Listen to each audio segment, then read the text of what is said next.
Hola, en la clase de hoy vamos a hablar de continuidad y como venimos haciendo, vamos a empezar por revolear una definición muy informal y después nos vamos a poner serios, la vamos a pulir y vamos a llegar a algo más formal.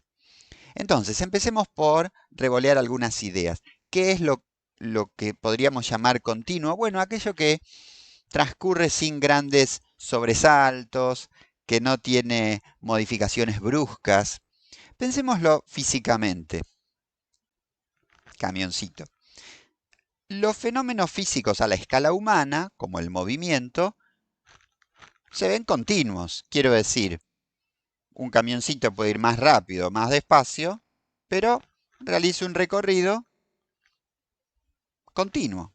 En una de esas pasa rápido, pero con continuidad. Lo que no va a ocurrir, lo que no va a ocurrir, es algo como esto.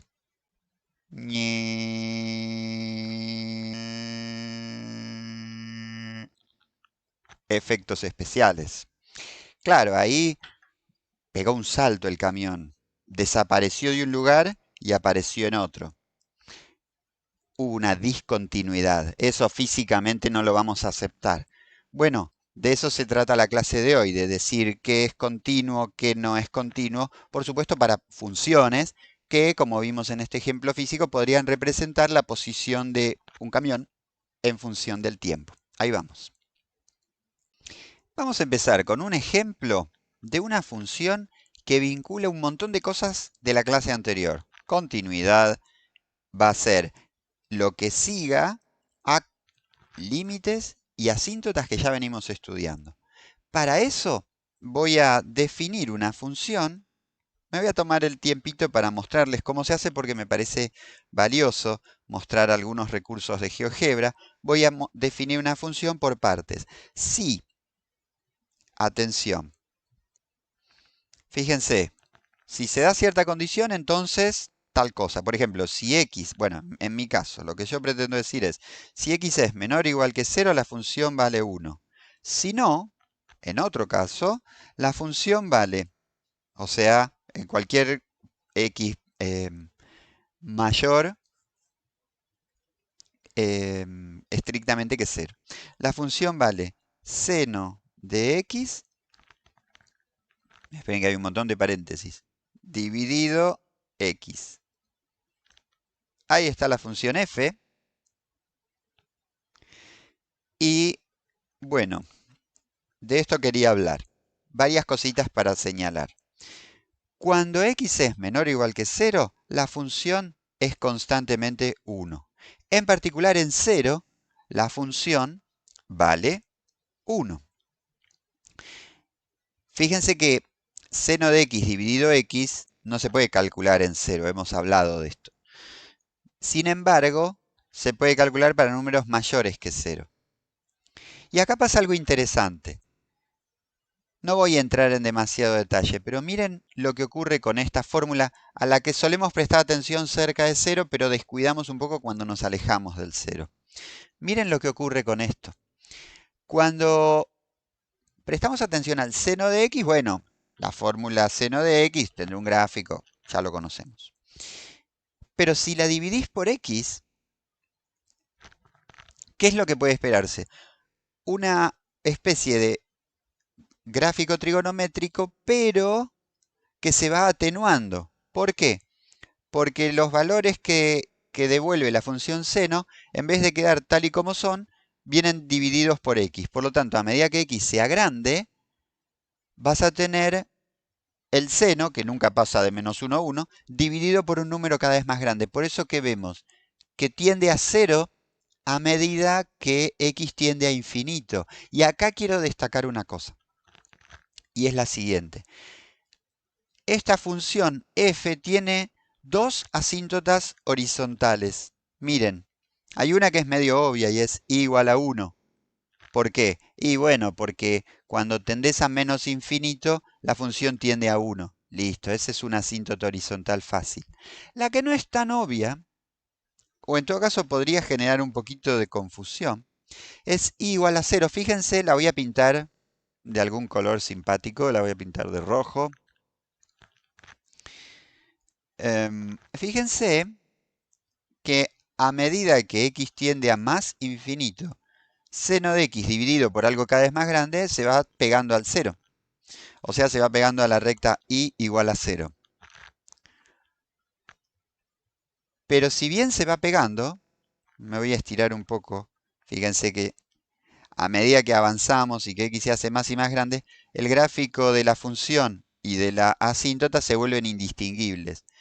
Pero noten que si bien es asíntota horizontal, tiene un montón de cruces el gráfico de la función con la asíntota. Así que, por favor, no vayan a creer que la asíntota está obligada a no tocar al gráfico de la función.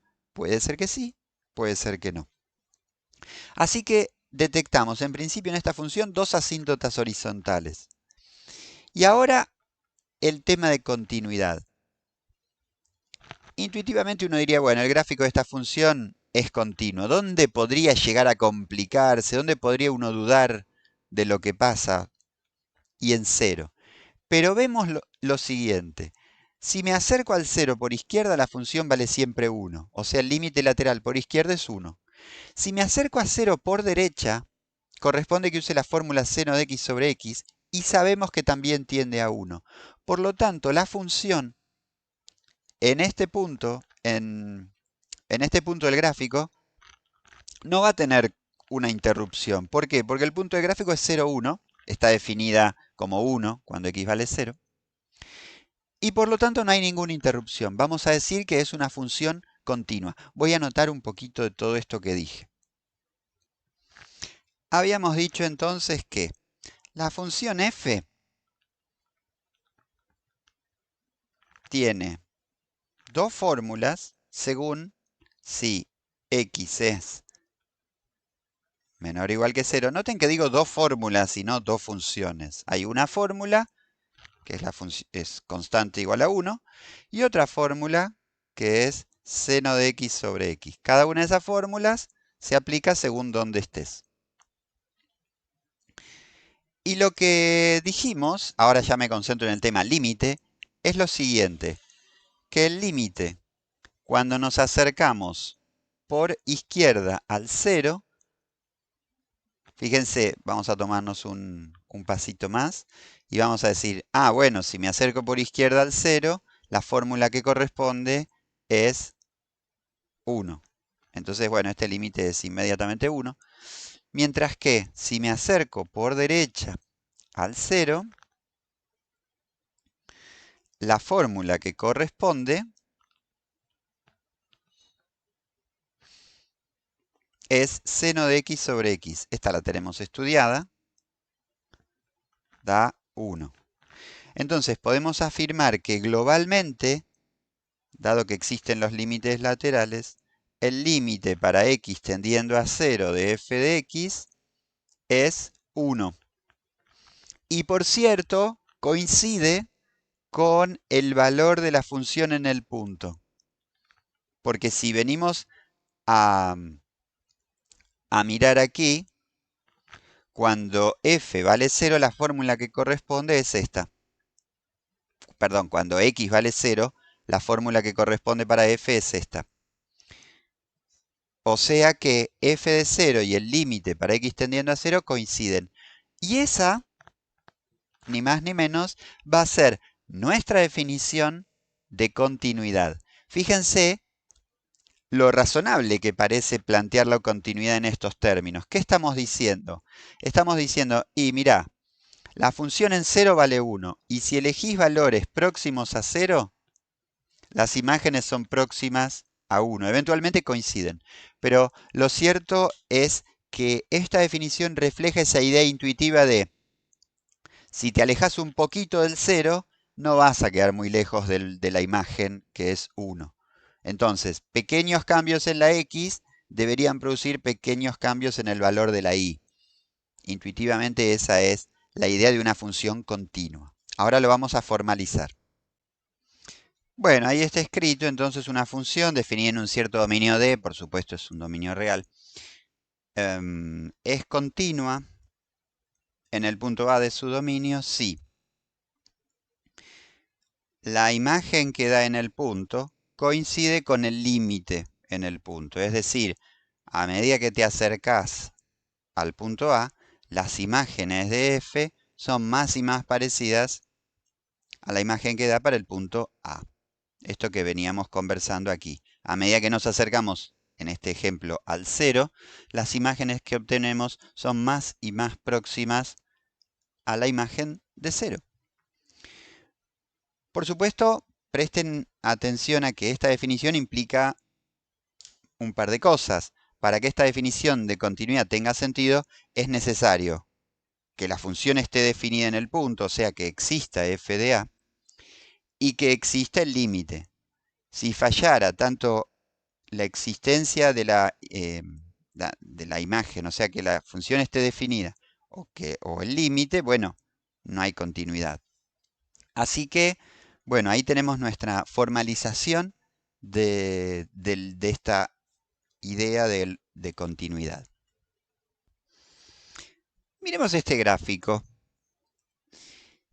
A ver, acá tenemos una función que presenta discontinuidades. Es, en principio, algo bastante intuitivo, ¿no? Uno lo mira y dice, uy, ahí se corta, bueno, algo está fallando. Vamos a tratar entonces de clasificar estas discontinuidades y explicarlas a la luz de la definición que tenemos aquí.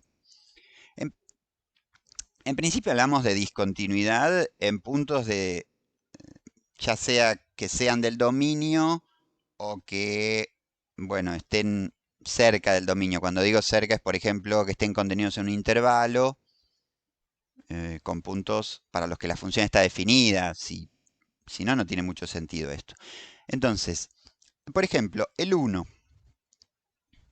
El 1 es un punto que no es del dominio, porque fíjense que para el 1 la función no está definida. Pero sin embargo, vemos que la función está definida cerca del 1. Esto que les decía hace un instante de que en un intervalo abierto que contiene al 1 podemos encontrar puntos para los cuales la función está definida. Por eso tiene sentido hablar de discontinuidad ahí. ¿Qué falla en este caso? Bueno, en este caso lo que está sucediendo es lo siguiente. El límite para x tendiendo a 1 de la función f, miremos un poquito, si te acercas al 1, ¿qué ocurre? Las imágenes se acercan al 5. Uy, perdón. Las imágenes se acercan al 5. Pero no existe, recuerden que este es el signo que leemos como existe. Si no existe el límite para x tendiendo a 1, perdón, no existe, dije al revés, no existe f de 1, no está definida.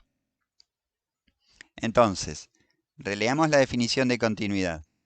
La función no está definida y existe el límite. Bueno, no podés plantear ninguna igualdad de nada acá porque sencillamente no está definida la función.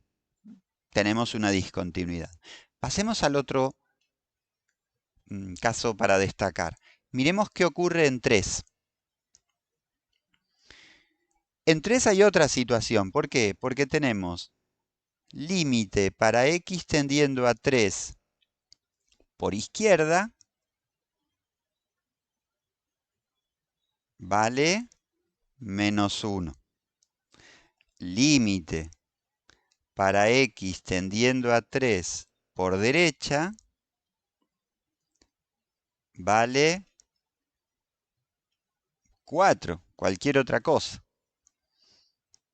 Conclusión, no existe, dado que no coinciden los límites laterales, no existe el límite para x tendiendo a 3 de f. Vemos que la función parece pegar un salto, ¿no? Un poco como pasó al comienzo de la clase con el camioncito. Estaba en un lugar y en el mismo instante parece haber desaparecido y aparecido en otro lugar. O sea, este es un gráfico que uno diría, mira, esto no puede estar reflejando un movimiento porque parece que en el segundo 3 saltó desde esta posición hasta esta otra, se teletransportó, no sé. Bueno, así que ahí tenemos otra dificultad. Y por último, otra variante que quiero destacar es la siguiente. Tenemos que el límite para x tendiendo a 5 de la función, a ver, a medida que nos acercamos a 5, las imágenes se acercan a 2, ya sea por izquierda o por derecha. Pero f de 5 es otra cosa, es 4. Entonces, fíjense que en esta última situación tenemos el límite existe, la función está definida en el punto, pero no coinciden. Bueno, vamos a clasificar este tipo de discontinuidades. Acá hago una aclaración y es que yo voy a proponer una clasificación y tal vez si apelan a otro texto encuentren algunas variantes o pequeñas diferencias. Bueno, esas cosas ocurren. Pero yo simplemente voy a distinguir dos casos, que son el caso en el que existe el límite y el caso en el que no existe el límite. Cuando el límite existe, me estoy refiriendo a este último caso, tenemos lo que se llama una discontinuidad evitable.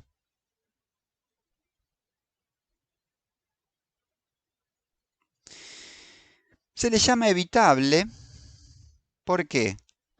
Porque nosotros podríamos imaginar que redefinimos la función diciendo, bueno, mira, para que esto sea continuo en realidad se puede hacer un arreglo muy sencillo, que consiste en decir, bueno, f de 5 ya no vale más 4, f de 5 vale 2.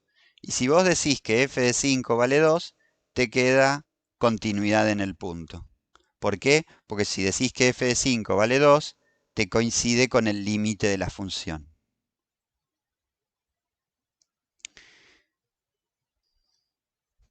¿Qué pasa en cambio en las otras situaciones? A ver.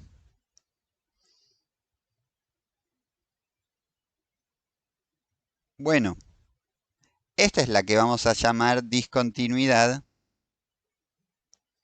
Discontinuidad inevitable o esencial.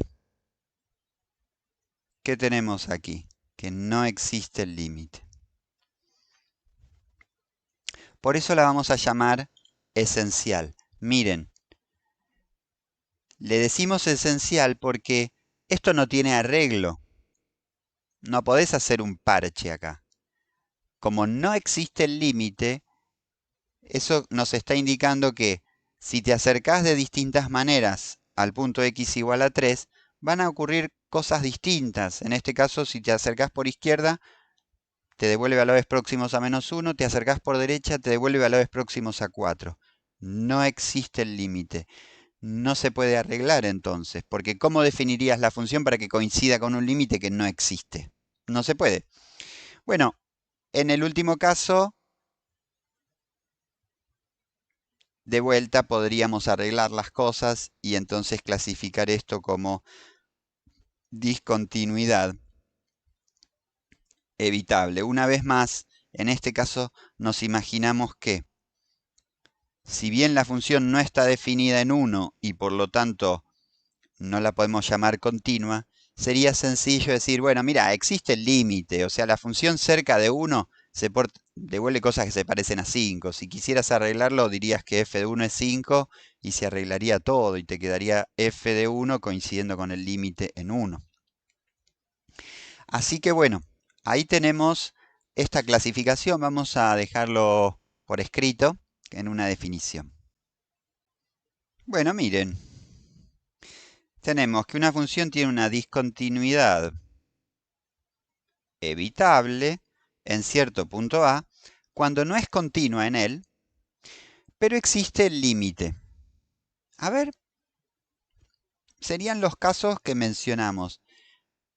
¿Cuándo una función no es continua? A ver, miremos por ejemplo el primero. ¿Por qué acá no era continua?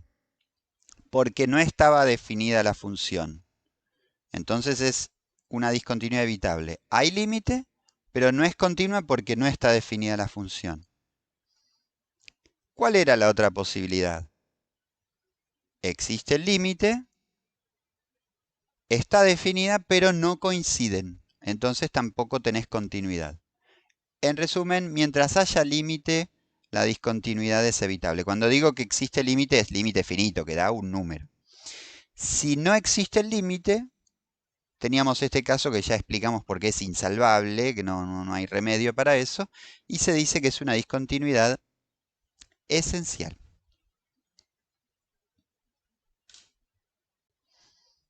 Voy a retomar el ejemplo de la función seno de x sobre x.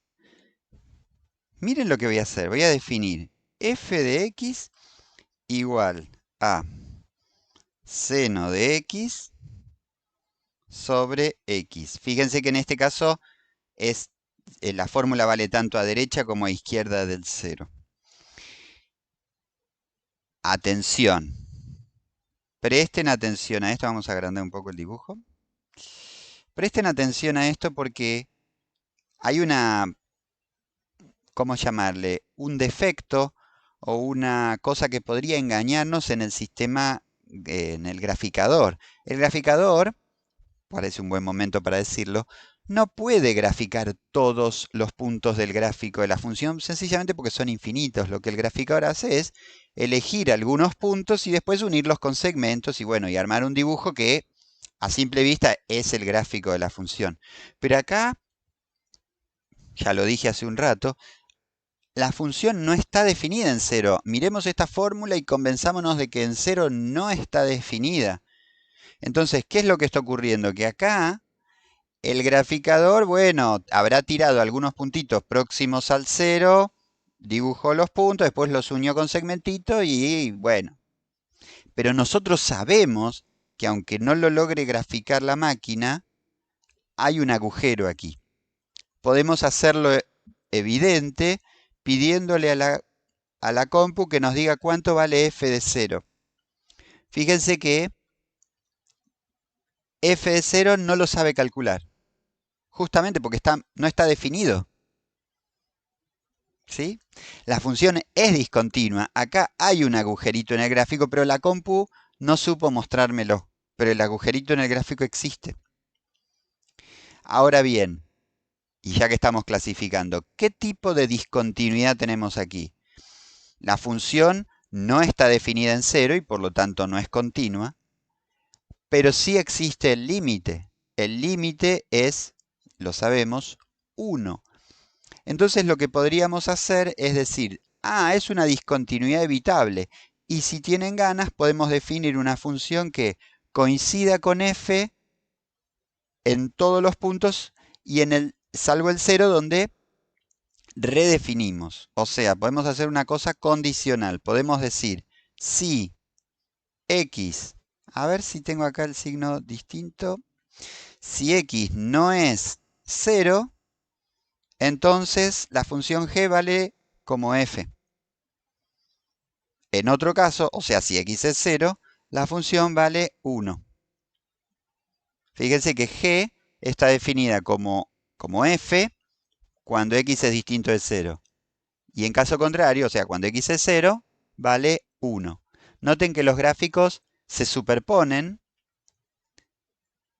pero a diferencia de lo que ocurría con f, g de 0 está bien definida, vale 1. Y eso es porque hemos aprovechado que había una discontinuidad evitable para redefinir una función que en el punto anterior, donde no teníamos nada definido, bueno, la definimos como el límite, para que resulte continua. Bien, miremos la función identidad. Miremos lo que pasa, por ejemplo, en el punto 2, por poner algo. Vamos a ponerlo en rojo. F de 2 es, por definición, de f 2.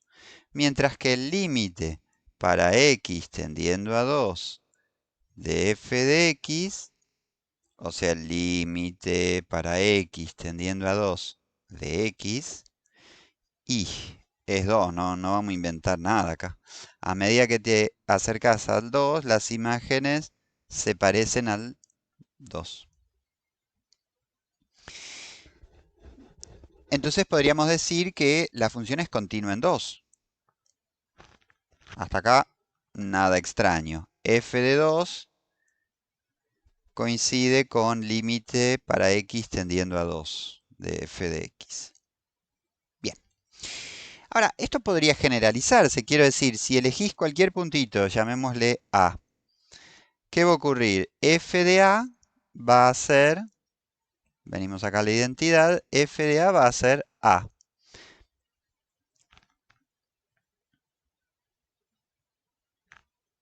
Por definición. Mientras que el límite para x tendiendo a un puntito genérico A de f de x es el límite para x tendiendo a de x. Bueno, es A. Entonces, la coincidencia entre f de a y el límite para x tendiendo a de la función se da en todos los puntos del dominio, que en este caso son los reales. O sea que tenemos una función que es continua en cada punto de su dominio. Y ahí entonces ya podemos pegar un saltito y hablar de continuidad a lo largo del dominio, o en todo caso en algún intervalo. Esa es la definición que vamos a escribir ahora. Bueno, ahí entonces puse justamente que una función es continua en un intervalo si es continua en, bueno, en todo número de ese intervalo. Una cosa que merece mencionarse es que si tenés una función definida, por ejemplo, en un intervalo cerrado AB, para hablar de continuidad en ese intervalo, hay que considerar en los bordes límites laterales, es decir, hay que considerar el límite para x tendiendo a por izquierda de f y el límite para x tendiendo a b por derecha de f. Bueno, ver si esos límites coinciden con f de a y f de b y decidir si es continuo en el intervalo. Pero bueno, ahí tenemos entonces una definición de continuidad en intervalos. A continuación voy a hablar sobre la continuidad de dos funciones. Empiezo con un ejemplo y después lo generalizamos. Vamos a decir así, sean f y g continuas en un punto A. Esto es, f de A es igual al límite en el punto para f de x y g de A es igual al límite de g de x. Y aquí van a pasar algunas cosas interesantes. ¿Por qué? Porque podemos apelar a los teoremas que hemos estudiado sobre límites. Concretamente estoy pensando en lo que pasa con, vamos a ponerlo en forma de pregunta, ¿qué pasa con f más g? Uno intuitivamente, si lo apuran, dicen, che, y si f y g son continuas, ¿qué pasa con la suma? Y debe ser continua. Pero bueno, todo eso es medio un cuentito. Hagámoslo en serio. A ver, hagámoslo por definición. ¿Qué quiere decir la función f más g? Bueno, a ver. Vamos a mirar el límite para x tendiendo a de f más g. Y vamos a mirar f más g en a. Entonces, ¿qué es f más g? Bueno, acá hay que usar una definición. F más g evaluado en a es la función f evaluada en a más la función g evaluada en a. Esto es la definición de suma de funciones. Ahora, el límite de f más g, y acá tenemos que usar lo que hemos estudiado sobre límites. Si el límite para x tendiendo a de f existe y el límite para x tendiendo a de g existe y sabemos que existen, entonces el límite de la suma, esto ya lo estudiamos con límites, es la suma de los límites. Esto es límite de f más límite de g. Bueno, ¿y límite de f quién es? Atención, f es continua. Acá está, límite de f, ¿quién es? F de a. El límite de f coincide con f en el punto, por ser f continua. ¿Quién es el límite de g? G es continua, entonces en el límite coincide con el valor de g en el punto. Coincide todo. Si miramos entre puntas, ¿qué tenemos? Que f más g, la función f más g evaluada en a, coincide con el límite para x tendiendo a de f más g. Entonces f más g verifica la definición de continuidad. En resumen, la función suma es continua cuando las funciones originales son continuas. Podríamos hacer pruebas totalmente análogas para el producto, la resta, el cociente. Vamos a escribir eso en la forma de un teorema. Bueno, ahí está escrito entonces lo que dedujimos hace un momento y algunas cositas más. Si f y g son continuas en el punto A, entonces también son continuas en el punto A. Bueno, f más g, lo hemos probado, y algunas que podrían probarse de manera análoga, f menos g, f por g y el cociente si es que el divisor no se anula.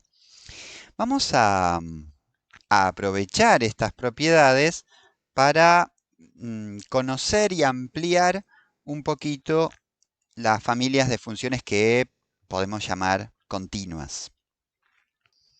Hace un momentito habíamos señalado que la función identidad es continua. Fíjense cómo podríamos entonces ver, empecemos por, no sé, f más f. ¿Quién es? Es x más x. Es 2x es continua en R. También f por f.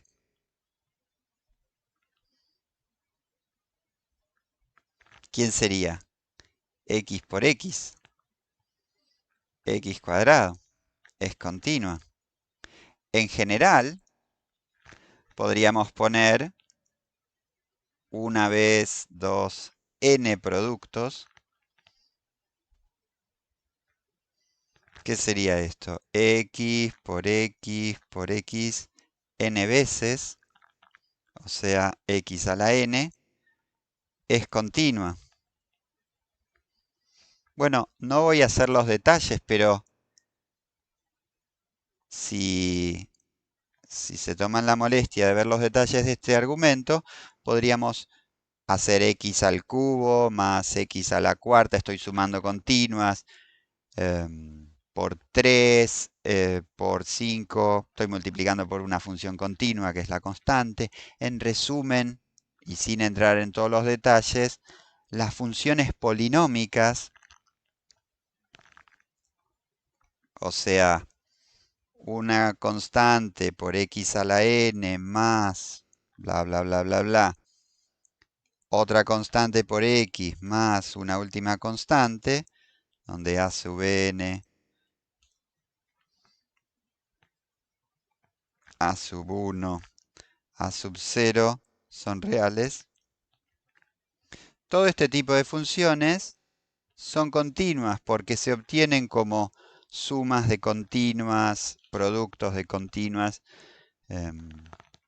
a partir de estas cositas básicas que hemos señalado.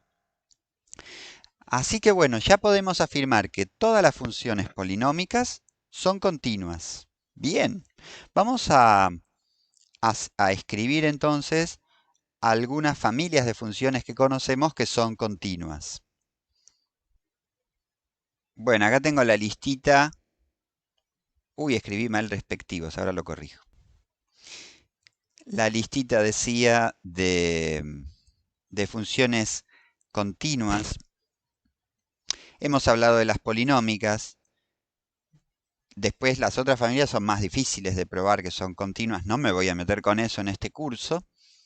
Pero fíjense que esta es una lista de las funciones a las que nos hemos acostumbrado. Son las funciones, podríamos decirle, cotidianas para los que estudiamos un curso de cálculo.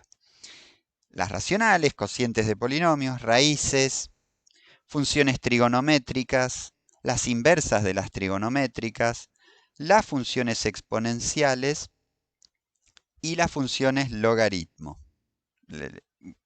Una cosa que merece destacarse es que esto es cierto en los respectivos dominios. Y otro resultado que vamos a usar mucho es, entonces, además de la continuidad de todas las familias estas de funciones habituales, la composición de continuas es continua. Lo vamos a escribir con un poquito de detalle. Fíjense que en este caso, bueno, merece un pequeño dibujito para que nos ubiquemos. Tenemos una función g que está definida en un punto A, nos lleva desde A hasta g de A, y por cómo estamos componiendo, primero se aplica g y al resultado se le aplica f. Entonces, a este resultado, acá tendría que haber escrito g, a este resultado se le aplica f. Tenemos f evaluado en g de A. De ahí la redacción que encontramos aquí. Si la función g es continua en A y la función f, ¿dónde tiene que ser continua? En lo que le dan de comer, que es g de A. Entonces la composición, atentos con el orden, es f de g. ¿Es continua en dónde? En A. Bueno,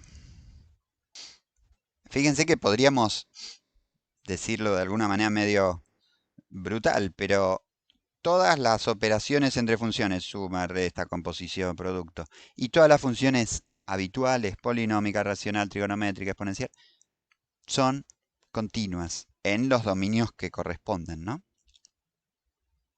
Bueno, muy bien. Vamos a completar esta clase con un teorema y su generalización que hablan sobre funciones continuas y una propiedad que pienso yo va a ser bastante intuitiva. Y es la siguiente. Fíjense, acá tenemos el gráfico de una función continua definida en un intervalo cerrado y acotado, en este ejemplo es 1,5, con la particularidad de que f de 1 tiene un signo, menos 1, y f de 5 tiene el signo opuesto, 3. Vamos a ver qué pasa a medida que x recorre el dominio. Lo vamos a ilustrar y vamos a ir dejando un rastro. Fíjense cómo las imágenes de x van pintando los valores recorridos. ¿Y qué es lo que ocurre? Bueno, si dejamos un rastro, o sea, si dejamos un registro de todos los valores que hemos recorrido en el conjunto de llegada, vemos que se recorren todos los valores entre menos 1 y 3. En particular, dado que la función, bueno, sigo un poquito más con esto, dado que la función recorre, decía, todos los valores entre menos 1 y 3, tiene que alcanzar el valor 0 para algún x adecuado. No sé dónde andará, más o menos. A ver si puedo tocar esto. Más o menos. Ay, más o menos está por acá, pero andás a ver. Lo cierto es que para algún x la imagen es 0. Y ese es precisamente el contenido del teorema de Bolzano. Es decir, si una función va desde los negativos hasta los positivos con continuidad, en algún valor intermedio tiene que alcanzar el cero. Lo vamos a expresar más técnicamente de esta manera. Teorema de Bolzano: si la función f es continua en el intervalo cerrado AB y, atentos con esto, si f de A por f de B es negativo, piensen que esta es una manera elegante de decir que si la función en un extremo del intervalo y la función en el otro tienen producto negativo, es porque los signos de f de A y f de B son distintos. Piensen en la regla de los signos. Bueno, si se dan esas cosas, existe un número interior al intervalo para el cual la imagen es cero, o sea, existe una raíz de la función. Intuitivamente es muy creíble. Uno dice, bueno, si tenés que pasar desde los negativos hasta los positivos y sin levantar el lápiz y en algún momento cruzás el cero. Sí, es muy intuitivo, pero la verdad es que demostrar esto rigurosamente es bastante duro. No lo vamos a hacer en este curso, pero simplemente lo menciono. Así que ahí tenemos un teorema interesante porque nos garantiza que bajo ciertas condiciones algunas funciones tienen raíz. Vamos a tratar de verlo andando y quiero destacar que es un teorema de existencia, es decir, te dice, mira, en estas condiciones hay raíz, pero no te dice cómo se encuentra. Vamos a mostrar una pequeña aplicación de esto. Miren, ahí tenemos al número raíz de 2. Es decir, el número cuyo cuadrado es 2. Si pretendemos hacer una aproximación decimal, bueno, nos vamos a encontrar con que los primeros dígitos decimales son estos que escribí aquí. Pero esto sigue y no es periódico, o sea, es un irracional. Lo que estoy tratando de plantear es cómo haríamos para conseguir una buena aproximación decimal del número raíz de 2. Y si bien hay muchas alternativas, yo voy a plantear una que me parece que sirve para ilustrar el teorema de Bolzano.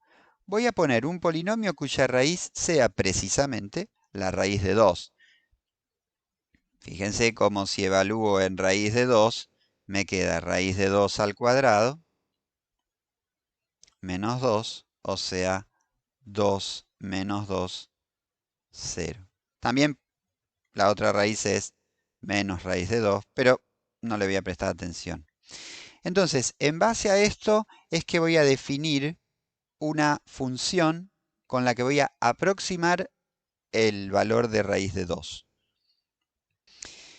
Voy a demorarme un poquito en los detalles de la construcción porque pienso que podrían servirle algunos recursos que voy a usar y me gustaría que los conozcan. Entonces, defino primero x cuadrado menos 2.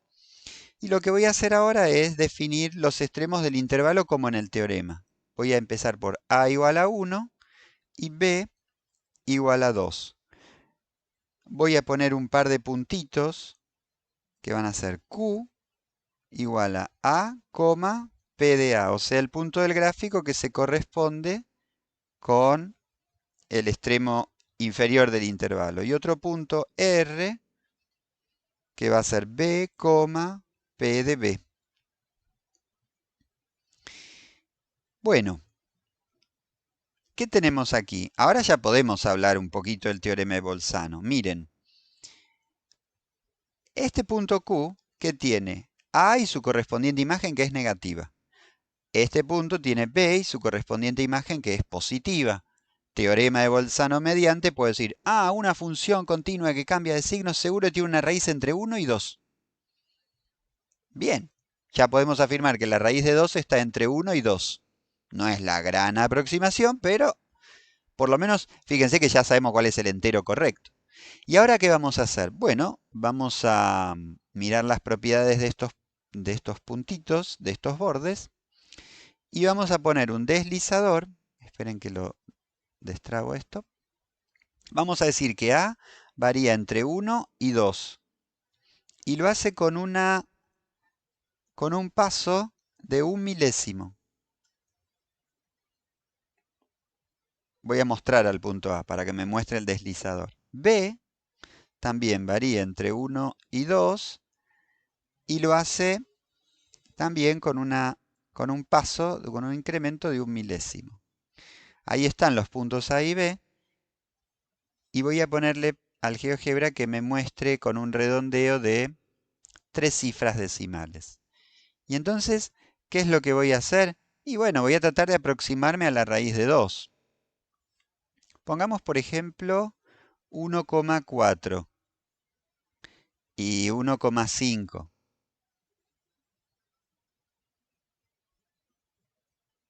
Ay, ahí está. Miremos de nuevo, me voy a acercar un poquito acá.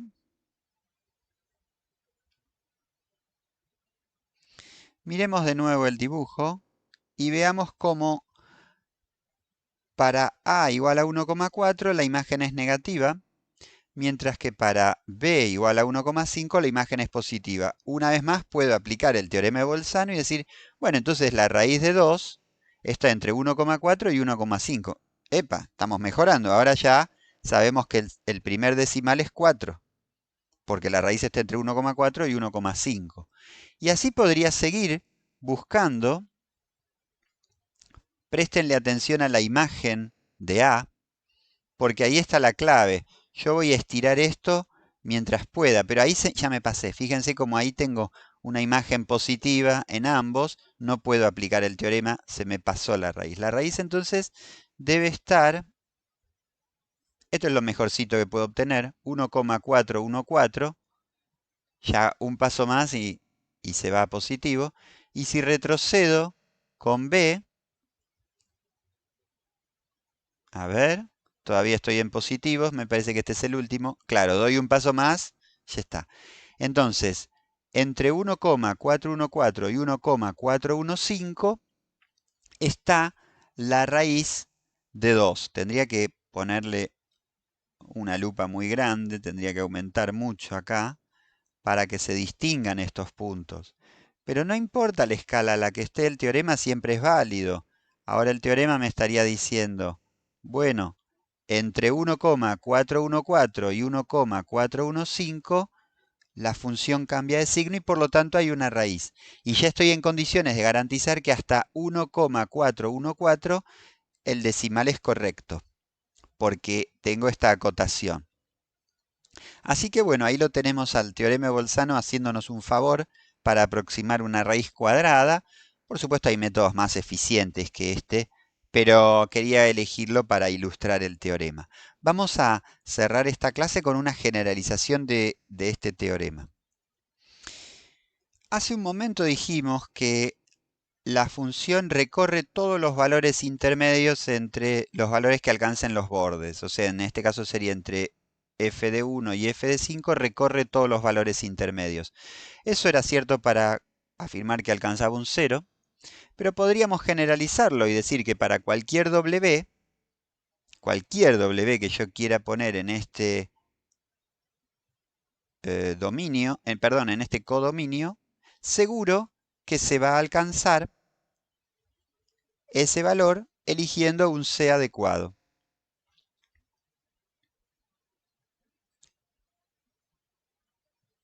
Ese es precisamente el contenido de lo que vamos a escribir como teorema del valor intermedio.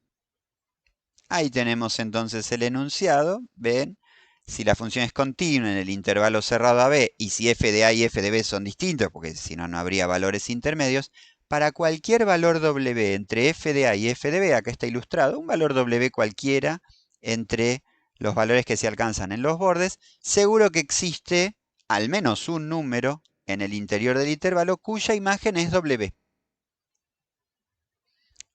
Insisto con que existe al menos uno. Eventualmente, por ahí para algunos valores de W podría existir más de una preimagen, es decir, más de un C que se transforme en W. Les dejo para pensar si en este gráfico existe esa situación de algún W con varias preimágenes. Queda para ustedes. Bueno, basta para esta clase. Chau, chau, la seguimos la próxima.